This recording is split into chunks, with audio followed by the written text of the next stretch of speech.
What's up? My name is Paris Houston with I Breathe Music, and today we got Carolyn and Leroy of BAK. What's up, y'all? How y'all doing? Hi, I'm good. Happy Friday. Happy Friday. Going on, Paris? Good to connect, man. Big fan of I Breathe Music. I know you guys have been, doing a great job of championing the emerging talent in a really creative way. So love to see you guys doing that. Yeah, super honored to get this invite. Thank you. Yeah, we're trying to expand it with the interviews, and that was like I feel like that is going to be it's going to expand to it being even bigger and being able to help even more people. And that's kind of what y'all are doing with BAK. Can you explain a little bit what Big Ass Kids is as as a company, Yeah, we call it an ecosystem. as an ecosystem? Yeah. Leroy, you want to take it? Yeah, trying to answer this without being too long-winded. BAK, it started in 2020 initially as, a record label, right? I call it the home of the projects. The intention was to create a home for collaborative ideas, in the emerging artist space. We launched it with a project called See You Next Year that we do with Pigeons and Planes every year. And it was built to house ideas like that. And as music evolves and everything else evolves, we started to adjust and react to the way the music landscape is shifting. And because of these projects, these ideas that we built, we started building a really engaged emerging artist community that wanted a bit more than just being, to be considered to be on this album. So we started expanding in different areas like creative direction. We've worked with Smino and on his Love for Rent campaign and Rick Ross and Meek Mill on his Too Good to Be True campaign. And we started just really immersing ourselves in the creative world, not just putting out albums, but like creating experiences and whatnot. And then that started to evolve a bit as well. And that's when Carolyn kind of came in to help spearhead the more of the artist services, community style initiatives that we started to become. So then, as Carolyn mentioned, it became an ecosystem where, it's artist focused and also focused on the young professionals and the experienced professionals in music looking to grow. And how do we create an environment that supports everyone in a way where it's fair, um, and it's impactful, right? So that's, I guess, the short answer to what we've become. It's an ecosystem, rooted in music discovery and community. I feel like that's really cool. I want you to kind of dive a little bit more on the collaboration with Pigs and Planes and maybe how that happened, because that was how I first experienced BAK. I remember a couple years ago. It was, I think it was with the first class. It was when I first started making music with my group, and I saw the first class of people, which was it had Red Veil and people that I had like started to kind of experience like in the underground, and I felt like it was so cool that they were all able to gather together and create a record. So I kind of want to ask a little bit more like on how that idea came to fruition and then how you were able to like put that together. Yeah, and it's funny. Like the initial idea was to, the Pigeons and Planes brands I've been a fan of since their first ever posts. Like their first ever post was my first ever artist, That's which, so crazy. which is insane. Like it was Charles Hamilton. Their first ever post was a Charles Hamilton post. Wow. So I've been a fan of Jacob and what he's built. From an authentic storytelling and curation, right? You can't pay to be on that site. Like they have to like your music. They have to be connected to what you're doing. So it was just an idea that I approached the P&P team and like, listen, you guys do an incredible job of curation and introducing artists at the earliest of stages. Why not do something a bit more, right? Other than just writing about it and sharing it. Like, let's make a record. Like, let's make a record together. The same way Double XL Freshman has their moment with the magazine cover and their freestyles. Like, let's create what a P&P version of that would look like, Mm. right? And it came with the whole, bringing artists together, the storytelling, and helping share the stories of who these artists are and creating amazing experiences. So we decided to join forces and we built it out we called it See You Next Year. And we made an announcement that we're making an album together. And literally the same week, Mike Dean commented on that post and was just like, executive producer, question mark, question mark. And I'm like, oh shit, here's an opportunity to maybe even take this to another level. And I had worked with Mike before. So I messaged him and I'm like, listen, Mike, I saw your post, your comment. This is something that I'm working on with the P&P team. Like, let's talk about what you're doing. Maybe there's a way for you to be involved. And he was working on his own record at the time, and it aligned for him to be part of something like this. And we locked him in, and Volume 1 was executive produced by Mike Dean. We had, like you said, Brett Vale. Tizo was on there before he had a really big moment. Mm-hmm. And once again, like it was just more of a testament to artist curation and identifying artists early that we're excited about. Mm-hmm. Yeah. And I mean, not to toot you guys could toot your own horns with that. I feel like everyone from the first and the second list have like gone up in like extreme ways. It's always very interesting. It's always something that me, as like someone who loves to be kind of early on music, and to my own friends' behest, being like, oh yeah, I was there like originally. Like, I love seeing what you guys put together, because it's always indicative of like what's next. Like, you can always kind of gauge what's next by who you guys choose to put on there. And yeah, I feel like that's a really good thing. And so was that the start of BAK? The start of BAK was that project? Yeah. The start of BAK, yeah, it was, yes, we created the home of the project. That was the concept of the house, right? And then the idea was like, well, what would be the first best project to create under this house? Mm-hmm. And See You Next Year was the one, Mm-hmm. and we've done 2 already. We just wrapped up the recording of Volume 3, which is going to come out May of next year. Mm-hmm. So yeah, BAK, the Home of the Projects, was launched, and See You Next Year was the first result of that. Okay. So how did it expand from just working on this project to, okay, let's like establishing the playground, and bringing in multiple different artists and like curating the community? Yeah, I mean, Carolyn could touch on like the early days of what the playground, like where that evolved from, and then I'll touch in. I can talk about how that evolved into the distro side of things as well. But Carolyn, yeah, definitely tell us Yeah. what you. I love the playground. See You Next Year and Home of the Projects is Leroy's superpower. I'll say, like, he is an incredible A&R. He has an ear for what's next, what music is amazing. So that was his baby. And when I came on, I just realized that like he got it. He doesn't really need another cook in the kitchen, and that's cool. But these artists that want to be part of BAK, Leroy and I have so much background in artist services, from, booking talented SOBs that Leroy did for a long time, management, tour management. My career started as a publicist. I worked in brand partnerships at UMG. So we've done, I've done event planning. Leroy's done event planning. So we can help artists, right? So the concept of the playground started because we know how to help artists and we are a safe space for them. That's always been my ethos, even when I was a publicist. I wanted to give artists the chance to work with someone who cared about them and wasn't just going to hire them for money.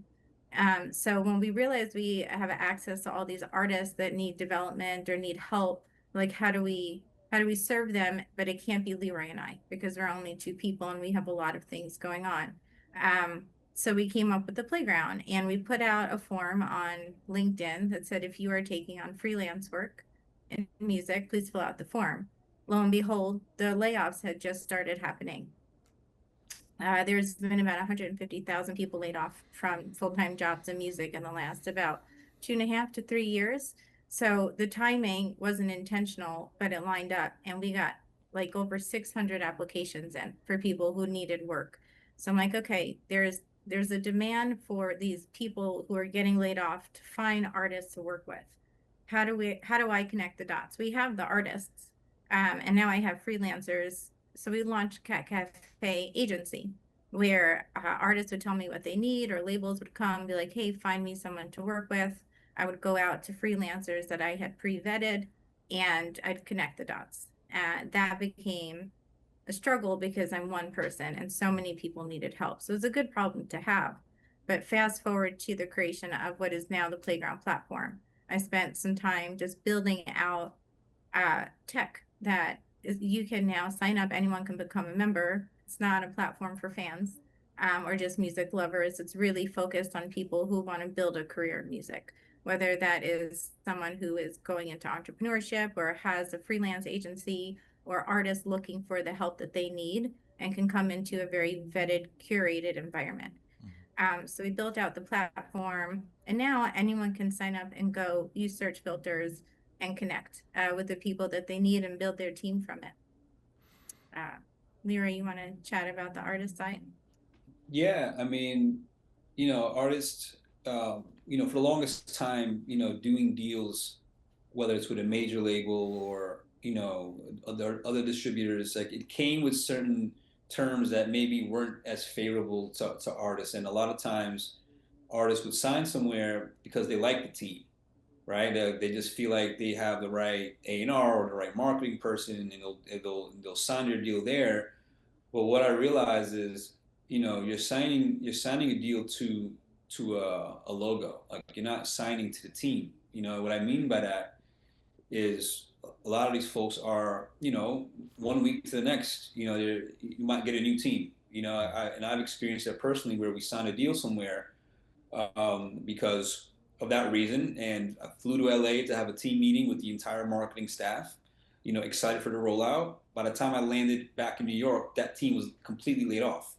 So I'm like, wait a minute. So now what? Like, I don't feel like a priority anymore? Or, does this team care about the music the same way the first team did? But because we signed our contract there, I'm stuck here for another couple of years. So it just, kind of leaning back from my experience as a manager, I started looking at all the different obstacles that existed when finding the right partners to put your music out.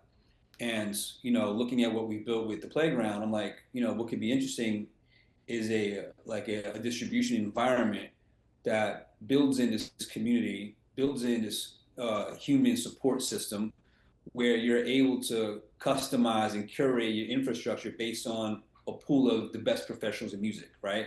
Because not everyone is, it's not cookie cutter, right? It's not one size fits all. You need the right people to be working with you depending on where stage you're at in your career, your budget, your needs, where you're based. So we wanted to present a new scenario for artists to find tools and people that they needed based on who they are, and having people on our team to help the artists find these solutions. So, we launched Music Man at the end of last year with that in mind, where we've integrated this large community that we built to help artists find a much more efficient way to grow their careers versus just getting your song from point A to point B. Sometimes, artists as founders of their business need the right infrastructure to help scale and grow your business to reach new fans, or sell more tickets or get more streams. You can't do that by just uploading your song and getting it to Spotify. You need the infrastructure and the support system to be able to guide you to do that. So that was the thought process behind how we evolved from a record label to this community to distro. And that's why it's an ecosystem, because it all feeds into each other, to find the best home for artists to operate under. Yeah, and we service all different kinds of artists. We focus on independent, but no matter who you are, if you sign with us for distribution, you're getting a human team behind you, right? With other distribution platforms, you have to email their customer service general email. With BAK, you're emailing with humans, and you're getting a human response within 24 hours. And if the issue is that serious, we'll pick up the phone and we'll get on the phone and help you figure your problem out, or walk you through our distribution form. Artists have direct access to me as a co-founder. So when you join Music Man, part of your onboarding is a 30-minute consultation with me. And I do that so that I get to know every artist that we work with, if they choose to take the onboarding call, so that way, as resources come into the playground, I can plug you into them. Or if you come back to me and say, hey, I need marketing support, I've already talked to you, I know who you are, I know your personality, I can curate some options for you. Or what I love the most, because we work with such indie artists and artists at the very beginning of their stage, they don't know what to do, or they're so overwhelmed with information, that I get to put them on the right path forward, right? No, you don't need to hire a publicist. You need some very elementary resources, right? Or you need a 1 hour consultation. It's not my job to convince an artist to spend money. It's my job to see what resources are available, to make sure they know that those resources are available. And in the playground, they get access to a lot of those marketing tips. Every day, my team posts new marketing tips, daily music news, so they know what's happening. There's so many grant opportunities that my team posts because artists need funding. How do you find them? Um, we have educational webinars, right? You just sat on one where we talked about how to pitch to playlist curators. And it was 45 minutes of very real advice on how to get your music in front of DSP curators. So we do our best to just make sure that not only as our internal team, we're doing the most, but that the playground is a community full of resources to help artists get their career off the ground. I really like how personal it feels like you guys are taking the issue of artists kind of feeling maybe isolated or abandoned by, I don't know, the industry at large. I can speak as like an artist myself. Like, it does kind of feel like you're tackling giants. Especially with like the music that we listen to like every day. It's like how it's like you're having to measure yourself up to like a Drake or something like that. It's like, okay, like how do you do this? And I feel like speaking to my personal experience, like being in the playground and being able to like see exactly what goes on, my favorite thing about like being in the playground is you get to see like it broken down. Like, okay, like, no, like there's a team here, and then there's like the person who does the videos, and then there's the person who does the marketing, and then it goes into this aspect.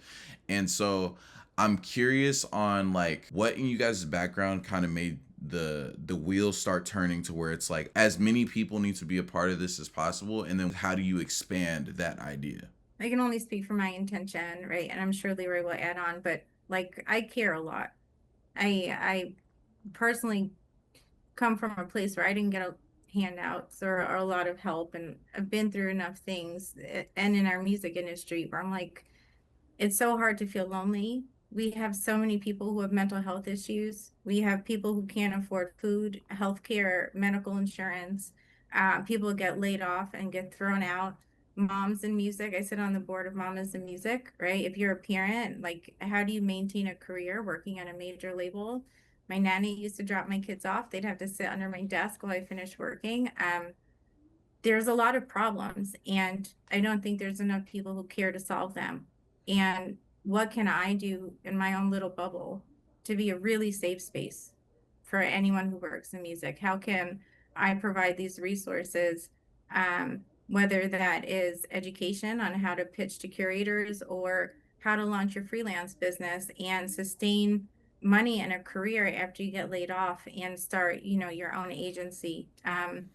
I do a lot of work with women in music for lots of reasons, that matters to me so much, that our industry is equitable, that people have opportunities. I think we think about the industry and these giants at the top of our industry, and for me, they're just human beings that made choices that got to them to where they are, which means we can make choices and we can get to the same place that they are. We just have to know what choices to make, and we need the support along the way. And that's why BAK is here, and that will always be our mission. And as we continue to scale, there will always be a personal element, and that's why the playground exists, because we never want to be far apart from the artists that we serve and the professionals we serve. Yeah, I'll just add a little bit to that. I mean, I think there's no like magic wand that's going to help an artist have a successful career. I think no matter what you do, you have to be consistent. You have to work hard. You got to create opportunities, put out music. I think what we're looking to do is to make the road and the journey a bit simpler and a bit more efficient by providing, the right resources, providing support, because I've seen plenty of times an artist coming out the gate making a ton of little mistakes that you learn from. But if we can help artists avoid some of these mistakes early on, it can expedite the process of success, or at least the journey. There's no perfect platform that exists, but we want to make it a bit more intentional and a bit more easier for artists to succeed by giving them access to the right thing. So that's kind of what, the way I see it. And like I've been around long enough as a manager to understand the different pitfalls that exist. So we took all these learnings and created an environment that helps people avoid some of these things. Yeah, I think for me, like, we create resources and provide education to teach artists and professionals how to do things on their own, and we empower them to take control of their career. We're not a place where we're going to do all of the things for the artists. You're not going to sign to BAK and all of a sudden we're doing your marketing plan and we're pitching you. No, but we can show you how to do it, and we will take the time to teach you, and we'll provide opportunities for you to learn, and will help you along the way. Strongly believe that artists are the CEO of their own company. How do we frame that mindset with our artists and our community, and how do we make sure that they move forward in that direction? I really like the intentionality behind all of the decisions that I kind of see at BAK specifically, and I would want you to kind of expand upon the Pitch Perfect program too, and like highlighting specifically how you guys are helping pockets of the music industry or music professionals or soon to be music professionals like be able to have a sustainable career. Yeah, this is my favorite topic. Thank you for bringing it up. Our impact work is like what drives me every day. We have Pitch Perfect is a community I launched over the summer that supports women entrepreneurs in music, right? If you look at who owns the music industry, women have thousands of small businesses. We don't own any of the major top, right? We own 0% of corporate equity in music. It doesn't feel good to me when 60% of women are sexually assaulted or harassed while they work in music, and that's grossly underreported. Women and our equity as far as what we're paid and the differential there's just so much work that has to get done. And I just believe that we no longer need to try and get a seat at the men's table. We can build our own. How do we create our own companies and create our own world so that we can get what we want? We have to take control of our lives. So I work with women entrepreneurs. I work with mamas in music and caretakers. We just welcome the whole mamas in music community into the playground for free so that they can get access to these resources. We are launching a men's mentorship program next year. We have our intern program, right? I'm an NYU professor, and we also have every semester about 15 to 20 interns that join us. They get real hands-on experience, right? They are not getting spreadsheets, coffee.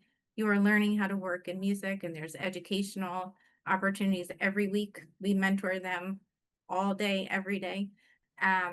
We also do our artist development, right? Part of those consultations with Music Man is that development that we really care about to make sure that you guys have that right mindset as you start with BAK. And we do it because and the sandbox. Sorry, we launched the sandbox, which is a fundraiser to raise money for people who've gotten laid off, to provide them with education, business consultations, right? I'm on the phone with people who don't know how to transition into freelance work. They've worked at a label for 25 years. How all of a sudden do you connect with the indie community and get paid for the work you're doing? So we do all of this community impact work, all of these consultations, because unless we focus on individual humans, which is what our industry is comprised of, we can't change what the institutions have already built. So for me, one by one is how we're going to make a better, safer, more equitable industry. I do want to talk a little bit more about the festival because I super think that was cool. RJ, he goes in the group chat of the I Breathe music thing, and he hypes up what's going on. He's like, yo, we're doing a super thing. And I was and so like he explains the festival to us and we're like, this is probably the coolest thing to happen in like the indie like music scene of like the last 5 years that I've seen. Having all these different curators and like different spots come together and like you just said, like, oh, how about we have like the local graphic designers do the and just like that, it seems like the coolest thing possible, and I have extreme FOMO that I am not in New York. Oh man, we got to get you out there, man. But yeah, it's yeah. Look, it's that idea. That name has been sitting with me for a while, and a lot of times what I realize, like an idea will kind of come, and then you have to park it for the right time. Mm, And it resurfaced when we're talking about like how do we want to end the year with all the playlists that we do. And like, shit, this is it. This is the moment, right? mm, And let's kind of Megatron it, right, and get everyone like the Avengers, bring them all together to create something cool. Um, and who knows? That night may turn into an album. Like mm, we're always thinking of ways to like just do things outside the box. Like, mm, like I don't like to recycle ideas. RJ will tell you, even Annabelle, like we'll sit down and come up with something completely unique to what we're doing versus trying to replicate something we've already done. mm. So yeah, I'm looking forward to it. We have a lot of amazing artists on this playlist. It was tough to really identify who's gonna make the final playlist and the final lineup, but it's gonna be a great night. It's gonna be a really good show. Want to shout out, like, Leroy has such a cool brain. Like, I know I'm a bit subjective, but his creativity, his ideas, his imagination, the BAK world is built off of Leroy's imagination, and it's so cool to watch the wheels turn and what comes out of it all the time. He's so it's so dope. Yes, I'm very lucky to have him as our creative director and like the captain of our ship. He's doing some really cool stuff. I'm speechless. No, thank you, thank you. No, I mean, look, it's it's we complement each other really well. All our experiences from music over the last, it makes me old to say, over the last 2 decades, has really positioned ourselves to really do what we're doing in a way where the creative side I think is exciting, but also from a professional development and community driven, and you bring those two worlds together and you have a true BAK ecosystem. So it was meant to be in this way. So we're just excited. 2026 and beyond is looking really strong. We spent the last 5 years figuring out how we want to do it, and we finally feel like we've landed somewhere where it really makes sense overall. And now it's looking at how do we refine it and how do we grow it in a way where it can work to the best of its ability. And I think we're pretty much there. And next year should be the year where we really make a much bigger impact and connect all the dots. You've been in the music industry for 2 decades. So in what capacity were you in the music industry? Well, man, when I first started, it was management only. Like Mm, I kind of fell into it, just because of the love of just music discovery. I used to DJ in college at a radio show, so like I always was the one that was making the mixtapes for my friends, and I always like to find something early. And the first artist, Charles, just was like, "You should manage me," and it just became a thing where I was like, "Yeah, well, I don't really know what that means." But just keep doing what you're doing. Like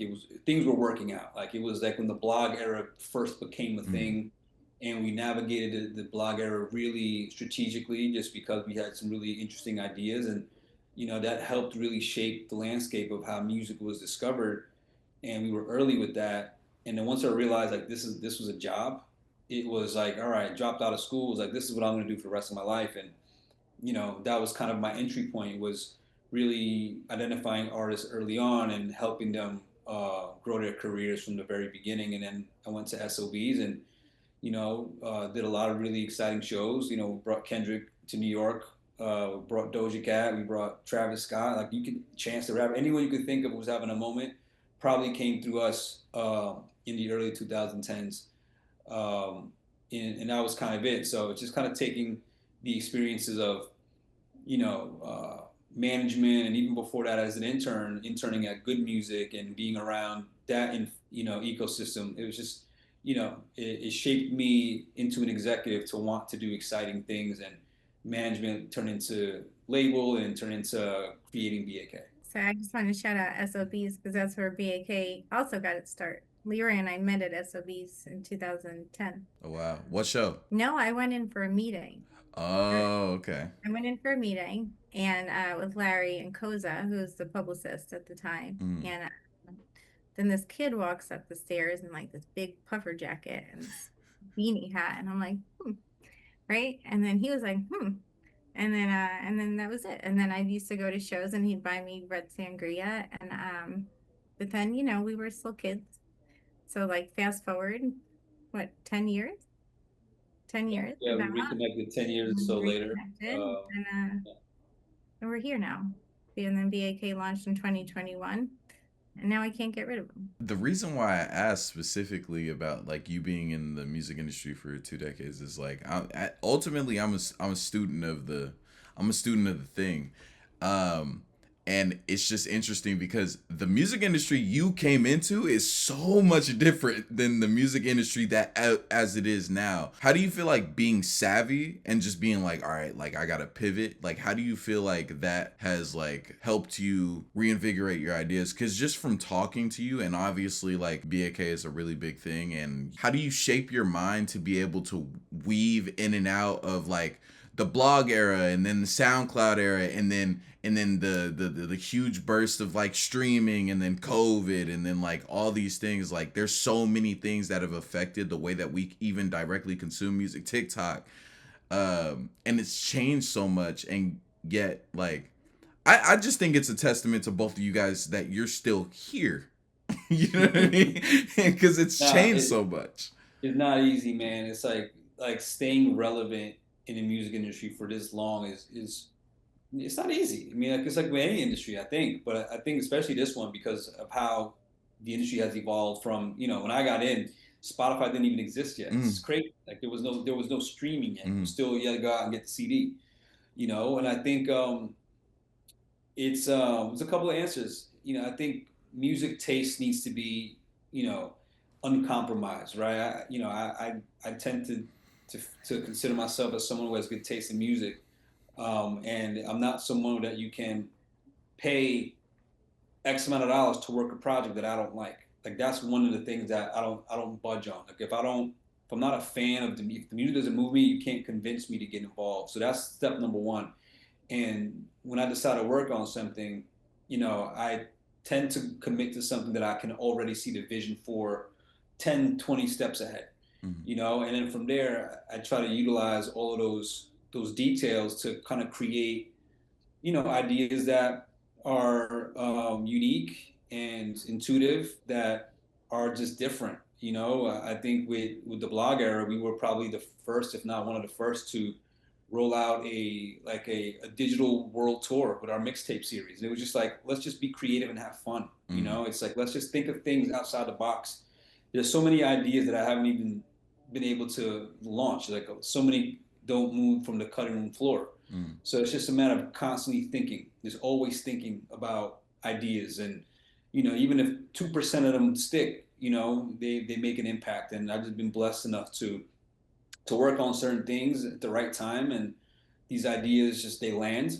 Sometimes they do, sometimes they don't, but for the most part they have. And it's just continuing to evolve with the time, and being observative to the shift.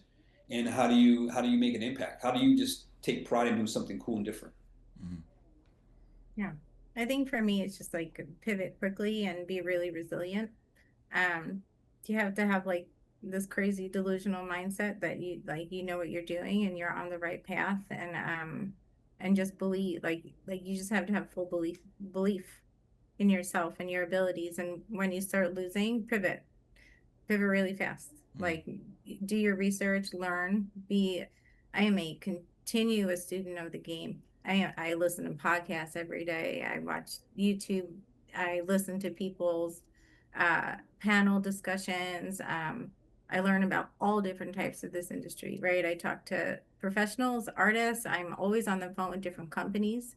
startups, vetting them to see what they're good, what they have to offer. I'm always reading music news. I have so many newsletters I sign up to. I talk to so many different people. Like, I want to learn. I want to learn and know what's happening, what's available. I want to critically think about, okay, well, if this is available and I know people are developing this, then eventually it's going to lead here. How do we pivot our company to make sure that we get ahead of that wave? So I just think you need like to be really strategic from an artist perspective. I think there's resilience that you have to have. Like, you don't really fail until you stop trying. So if someone doesn't like your music, it doesn't get the result that you wanted, what did you do? Learn from it, study, look at how other people are putting music out. Maybe you need to expand to a different market. There's always a way to pivot and move forward. There's not a way to lose unless you stop trying. So you got to just keep going.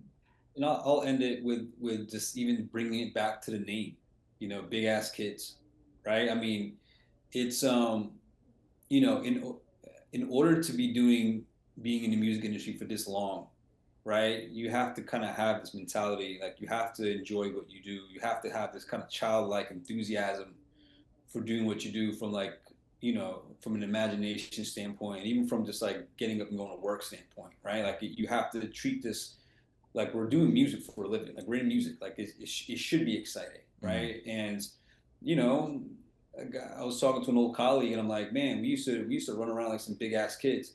And the minute I said it, I'm like, damn, that it connected. I'm like, we should always feel that way. Like that's how when you say like, how do you just come up with these ideas? And it's like you have to have that imagination. Like even our characters, like they all have bios, and there's a whole neighborhood, and there's detail into every little thing that we do.